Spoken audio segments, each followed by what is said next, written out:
おはようございます。中国大陸の横断も5日目になりました。僕は今ですね、この洛陽龍門駅っていうところに来ます。泊まってたホリデーインから、たった地下鉄で3駅ですね。すごい近いです。地下鉄も結構慣れると乗り心地がいいですね。たった2元なんで60円ですかね。すごい安い。僕は今日この河南省の洛陽という町から隣の町ですねの西安、新西省の西安まで、高速鉄道で向かいます。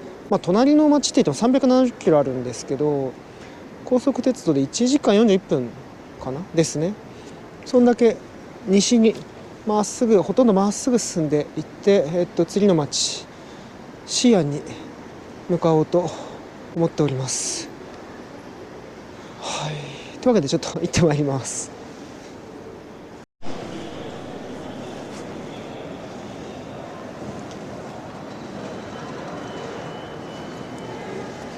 洛陽の駅の中で、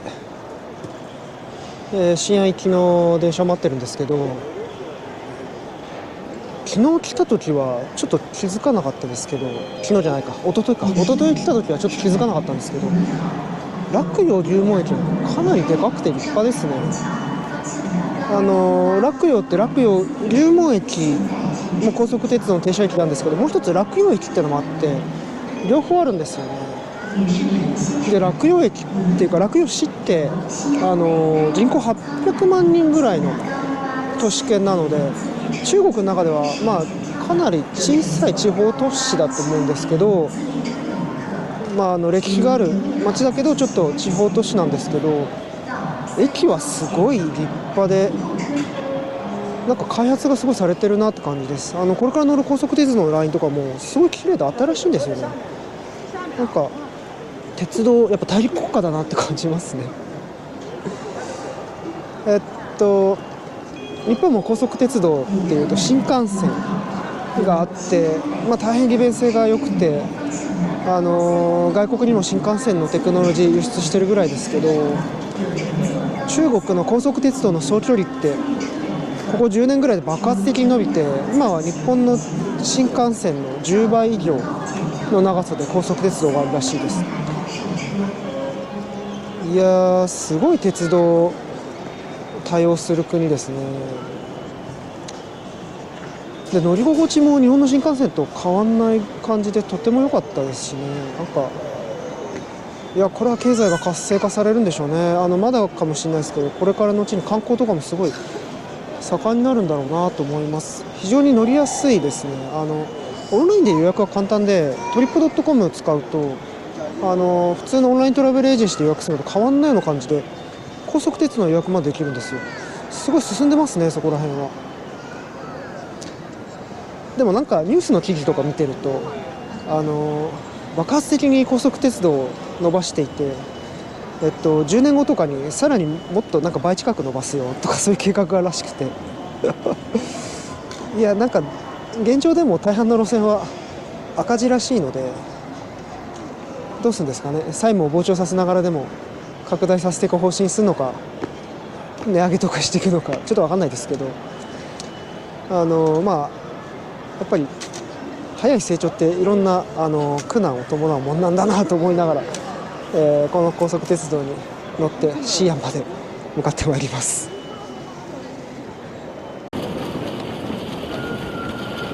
僕が乗るのはこれですね。 G の2001西安北駅行きです。これで1時間41分か。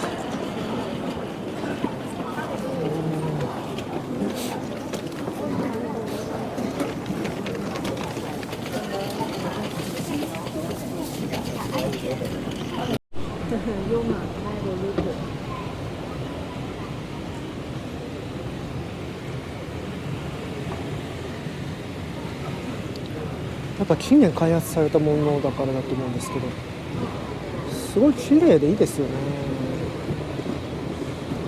いやー、それにしても鉄道の本数が本当に多いです。すごいですね。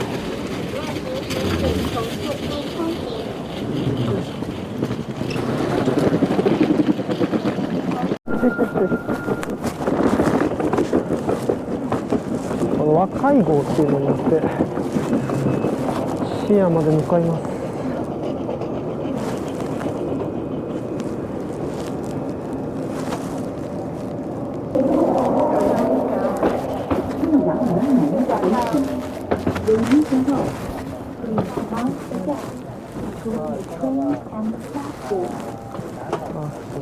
ここ僕のだと思うんだけどな。やっぱ僕の席でしたね。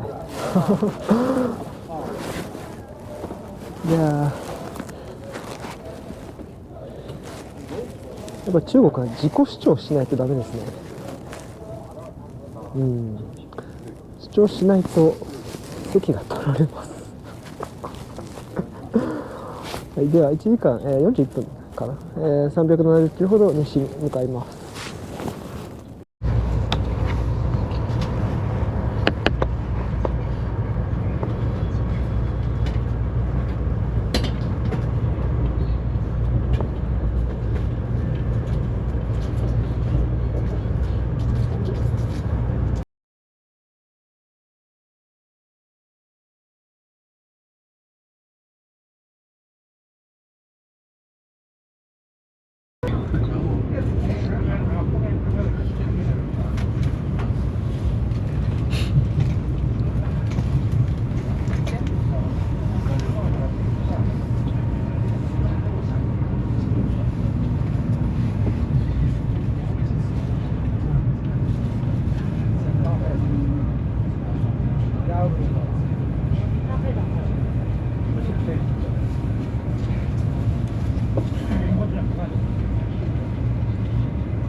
この和海号に乗ってですね、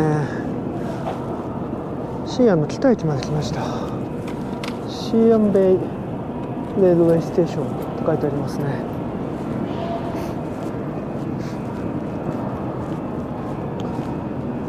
線路が本当に多いんですよね。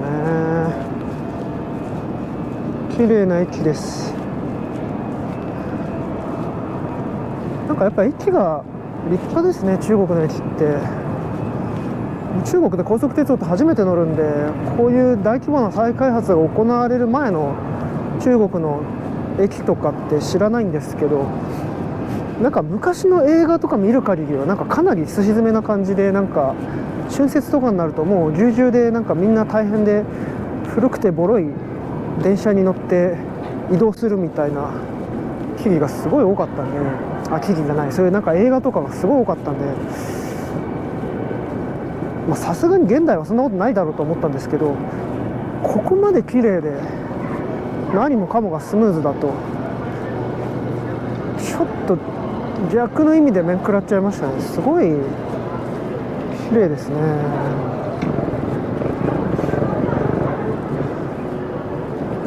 鉄道は本当になんかスムーズでして、時間も10時16分はずだった着だったんですけど、今回は1分もずれることなく西安の北駅までやってまいりました。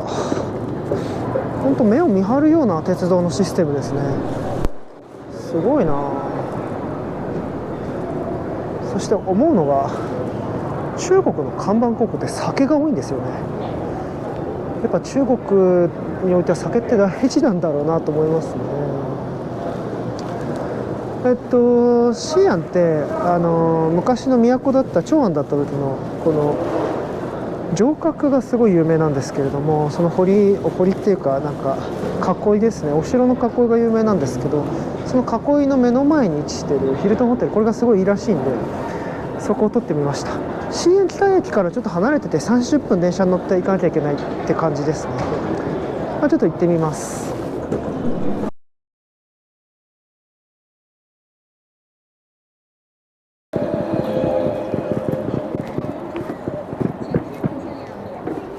ありましたね、ヒルトンホテル。ヒルトンって漢字だとこんな風に書くんですね。結構豪華なホテルだな。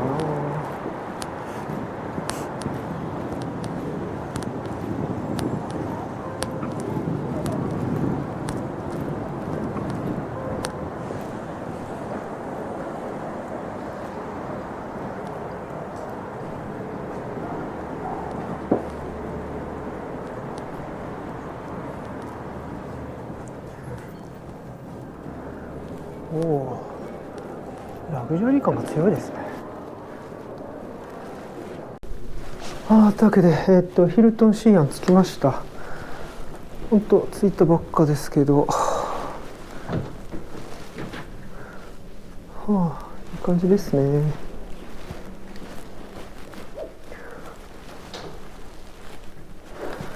こんな感じか。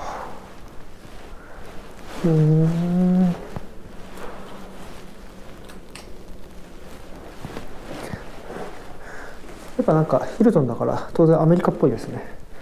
当たり前か。これは何だろう。冷蔵庫とかもちゃんとついてますね。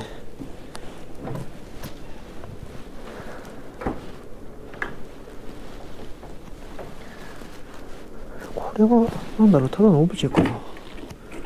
囲碁5番が置いてあるんだ。でも碁石は置いてないのかな。これ碁石が入ってないか。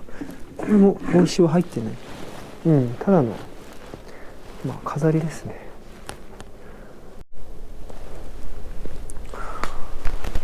結構ちゃんとしたなんかヒルトン、思ってたよりもなんかちょっとラグジュアリーな感じなんですけども、これで1万4000円ぐらいなんですよね。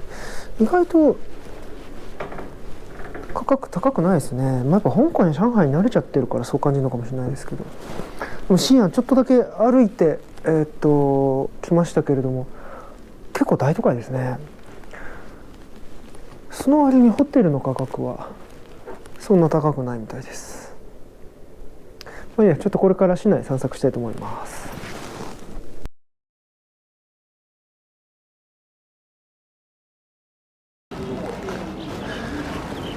深夜のヒルトンホテルに入りまして、ちょっと仕事してたんですよね。打ち合わせをちょっとやって、それで今僕はあれですね、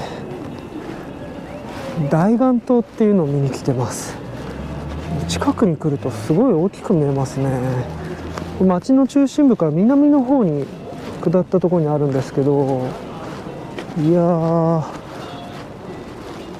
町の中からでもすごい大きく見えてて、なんかちょっとした町のシンボルみたいになってますね。あれは世界遺産に登録されている結構古い、遺跡です。西遊記で有名なお坊さん、何でしたっけ、三蔵法師か。三蔵法師がインドから、いわゆる天竺ですよね、インドから持って帰ってきた仏像とか経典をですね、中には、経典とかが中に保管されてるそうです。なんか保管するために当時帰国して唐の皇帝になんかちゃんとした建物を作ってそこに保管させてくださいみたいなのをお願いしたそうで、それであんな立派なものを作ったみたいです。三蔵法師が、天竺から帰ってきたので652年ってさっきウィキペディア見たら書いてありましたけど、そのぐらいの時から作り出したってことですね。でも650年、1400年近く前の建物ではないみたいですね。火災があったり震災があったり、あと戦争があったりで何回も壊れたりしてるそうで、あと修復もかなりされてるそうなんで、あれ自体はもちろん文化的な価値はものすごい高いですけれども、建物が1400年前のままであるというわけではないみたいです。でも仏舎利とかがなんか全部のフロアに入ってるとか、なんかやっぱり相当その仏教的な価値は高い史跡みたいですね。でなんか三蔵法師とかなんか西遊記とか完全になんて言うんですか物語の中の話って感じがしちゃいますけれども、こうやってなんか史跡に来ると実在した人間なんだなっていうのを感じられますね。まあ、でちょっとあの中に行ってみたいと思います。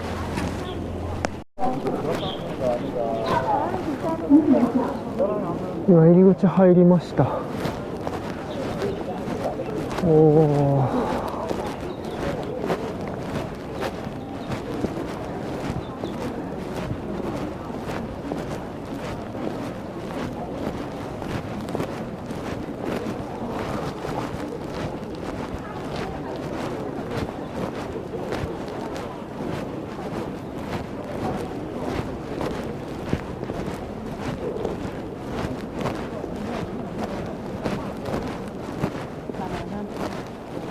いや、これはすごいですね。なんかちょっと言葉を飲んでしまうような。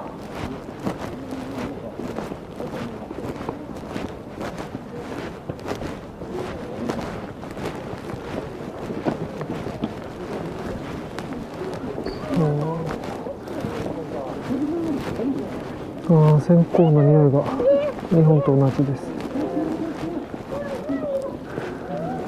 なんかとっても内装とか日本のお寺に似てるなぁ。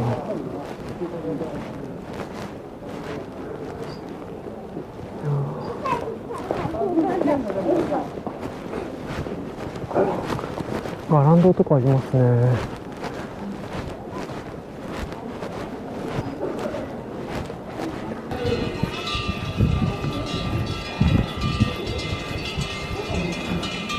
おお、すごいな。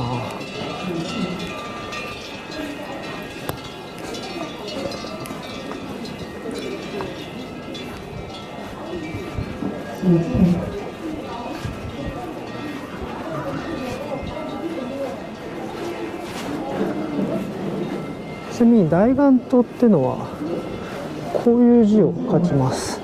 なんか仏の化身だったなんか鳩ってか、あれは何なんだろう、癌が落ちてきて、なんかそれをここに埋めたとか、なんかそんな伝説があるみたいのが書いてありました。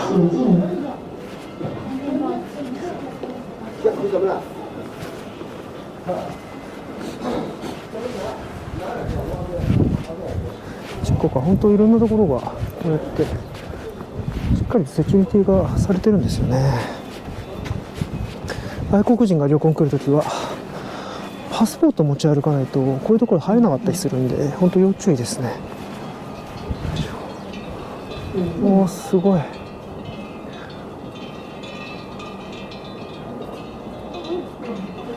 ちょっと中入ってみます。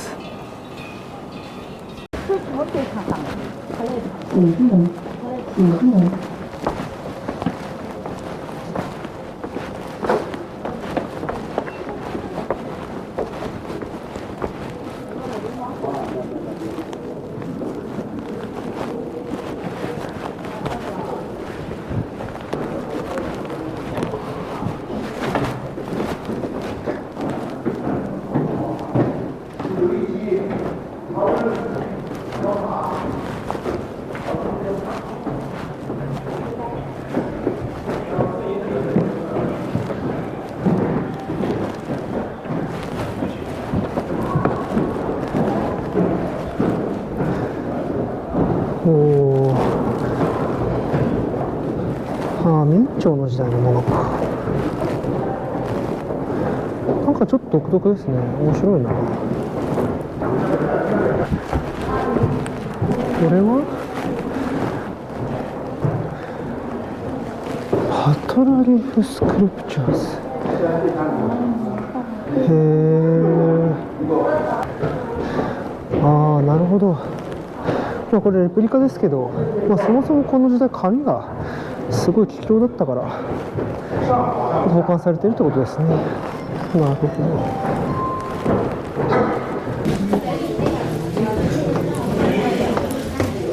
それがこ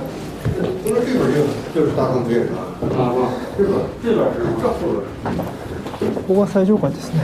对啊，这后边这是西安の南側です。大唐不夜城。你坐前面，你小心点。こっちが西安の北側かなになりますね。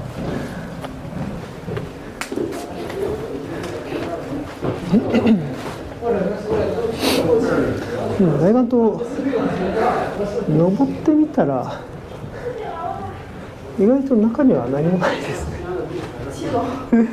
もうちょっとなんか経典とか飾られたりするのかなと思ったら、経典ですね、飾られたりしてるのかなと思ったら意外となかったんで、それは残念ですね。この近くに、博物館とかすごい有名なのがあるんで、現代は今もう全部そこに収蔵されてるんでしょうね、そういうところに。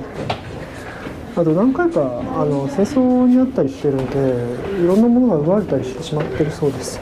だから確かにこの中見ても、明らかに現代に修繕されたような作りですもんね。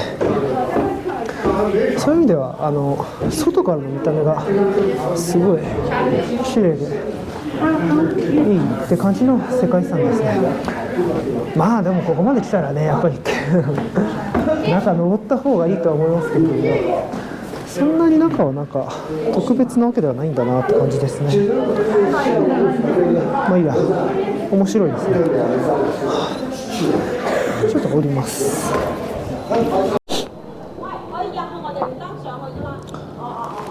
今大岩島出てきたとこなんですけれども、ちょっと感動したのが般若波羅蜜多神経。これ三蔵法師が書き写してきたやつですかね。これが目の前になんか刻印されてます。日本でもよく使われる般若波羅蜜多神経。そっか、よく考えてみたら三蔵法師がインドから唐に持ち帰って、中国語訳してで、それが日本に伝わったんですね。鎌倉時代とか伝わったのかな。いや、そう考えるとすごいですね。日本と中国のつながりをとても強く感じます。なんて書いてあるかよくわかんないですけど、でも般若波羅蜜多神経ってなんかどっかでその内容を日本人だったら読んだことがある人がそこそこいると思うんで、なんとなく書いてあることがわかりますね。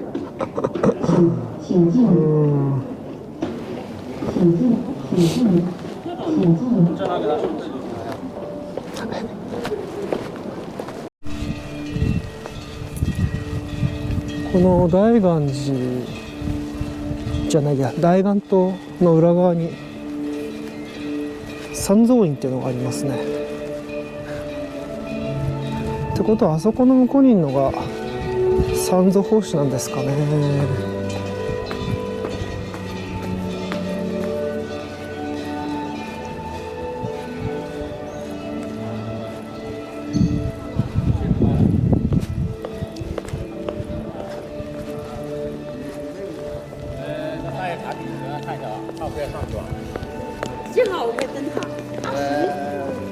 ここはなんかすごいシンプルな感じになってますね。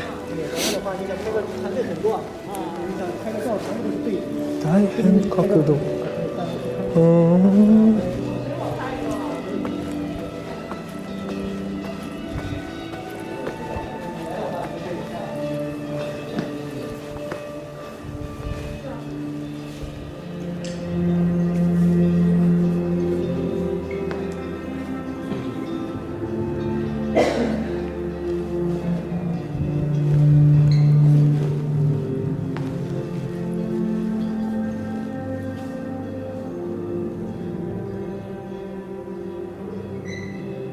三蔵法師なんですかね。大岩島がありますね。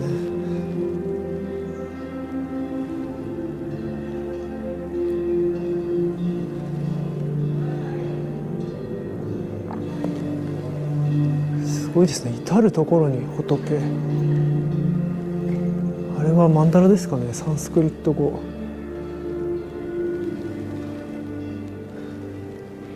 すごいな。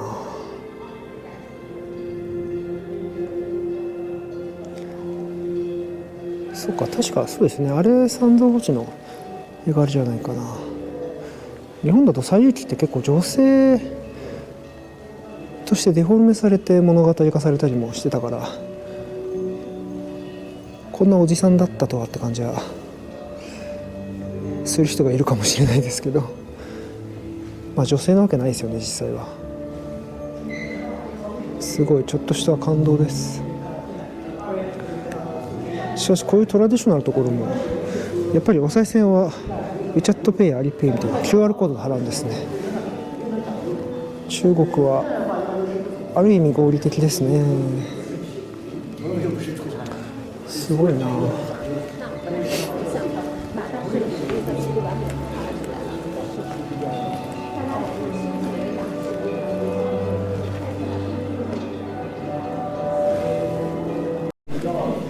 なんかこういう資料館がやっぱあるんですけど、すごいですね。円蔵法師がどうやって行ったかが書いたんですけど、今長安、新安は当時長安ですけど、長安からモンゴルの方行ってそっから下ってくんですね。ストレートに行った方が圧倒的に近いのに、やっぱ当時は山や砂漠があるし、エベレストとかがチベットやネパールの辺りにあるから難しかったんですかね。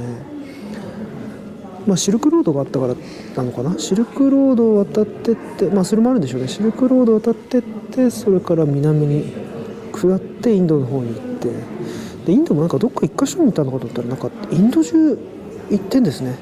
それで帰ってきてるって感じです。いや、600年代にこれをするのはすごいですね。むしろよく生きて帰ってきましたね。なかなか生きて帰ること自体難しいんじゃないかっていう道のりですけど、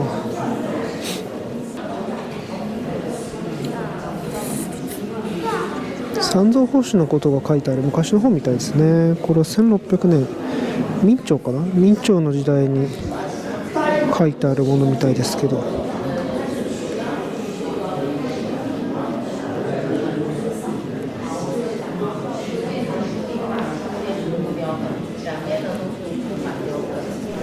なんかこんな展示もちょこちょこあるみたいですね。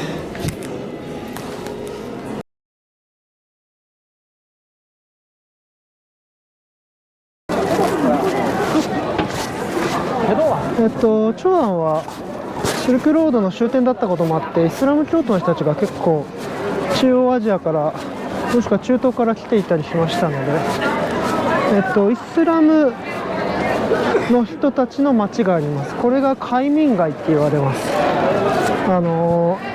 中国はムスリム系の人たち海賊って言うんですよね。日本でも海教徒っていうとイスラム教徒のことだったりしますけど、昔の言葉で。今はそんな言葉使わないですけど、でここがそうなんですけど、すごいな、結構永遠と続いてそうですね。なんかいくつかちょっと試してみようかなと思います。なんか名物っぽいものを。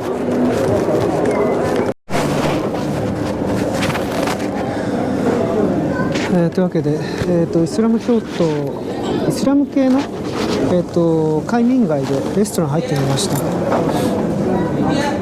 これは深夜で有名なビャンビャン麺っていう、なんか世界で一番画数の長い難しい漢字が使われていることで有名な麺を頼んでみたのと、ビャンビャン麺もここでは羊肉が使われてるんですね。あとは羊肉の小籠包を頼んでみました。66元なのでそれなりに1320円か。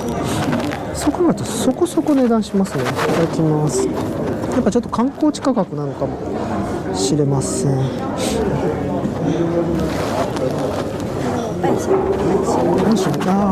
アイシー混ぜそばみたいに混ぜるんですね。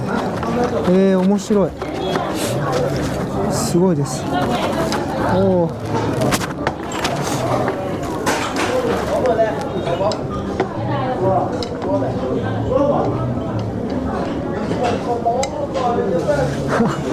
シェシェシェシェシェシェすごいですね。これがビャンビャン麺、確かに平たい麺ですね。いただきます。でさっき思ったんですけど、これトマトですね。なるほど。まあ、西洋っぽいですが、東方っぽいっちゃ東方っぽい、東方じゃない、西方っぽいっちゃ西方っぽいんでしょうね。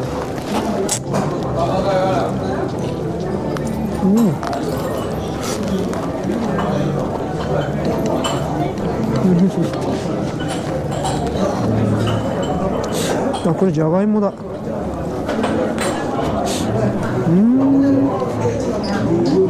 やっぱ食材がところどころ西方っぽいんだね。これはがっつり羊肉ですね。美味しい。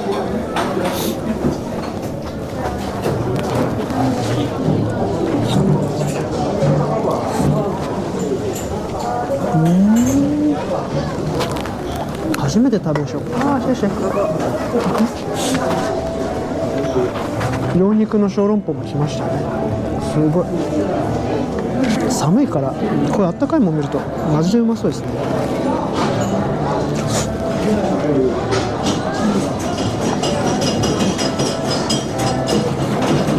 なんていうかですね、麺は結構厚めですね。ちょっとパスタフィットチーネが分厚くなったような感じもありますね。なんだろうこれ。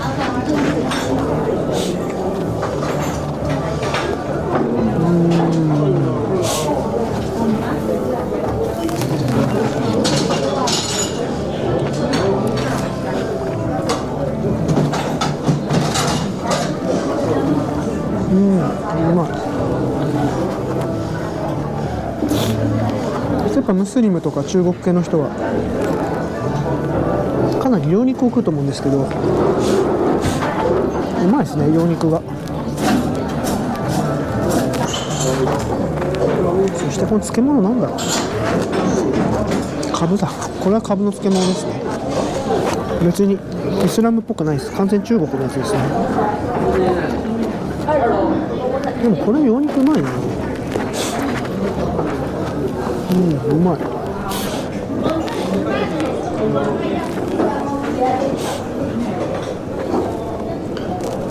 ちょっと黒酢を用意してもらってるんですけど、羊肉で作った小籠包、人生で初めて食べますね。羊の香りがする。面白いな。意外とあっさりしてますね。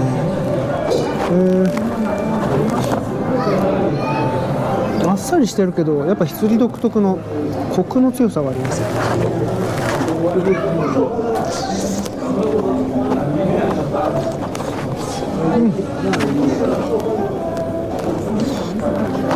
熱い。これ美味しいな。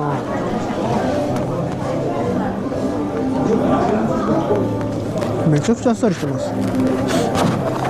普通こういうのって豚で作りますから脂っこさがあった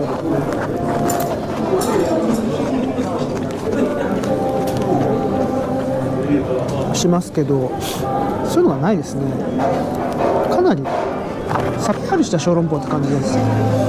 豚の脂の強さとかコクとかを求めると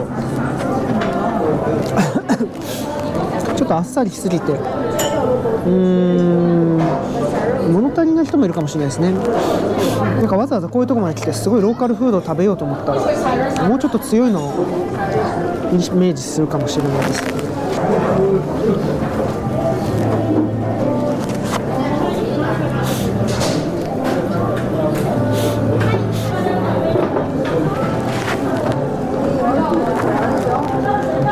やっぱあっさりしてますね。う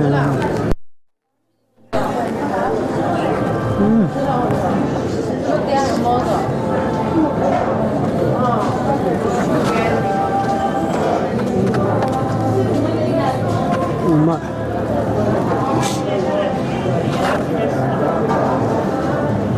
いやー、確かにあっさりしてるな。羊って意外と蒸すとこんなにあっさりしてるんですね。知らなかったな。そうそう、面白いことに割とちゃんとしたレストランなんですけど、アルコールが一切置いてなかったんですよ。やっぱこれは海賊のお店だからなんですかね。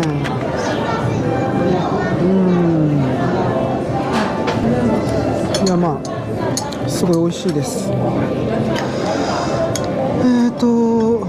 まあこんな感じで中国大陸の横断5日目は終わりにさせていただきます。明日はまだ西安にいまして、僕がとても見たかった、本当に小さい時から見たかった西安の秦の始皇帝陵と兵馬俑ですね。これを見に行こうと思います。いや、本当にずっと昔から見てみたかったものなので楽しみですね。ちょっと西安の北東の方かな、ちょっと離れたところにあるんで、明日朝から起きて、まあ仕事しながら来てますが、明日しっかり有給1日取ってそこまで行ってみようと思います。いや、本当楽しみなんですよねはい、じゃあというわけですいません、ありがとうございました。失礼します。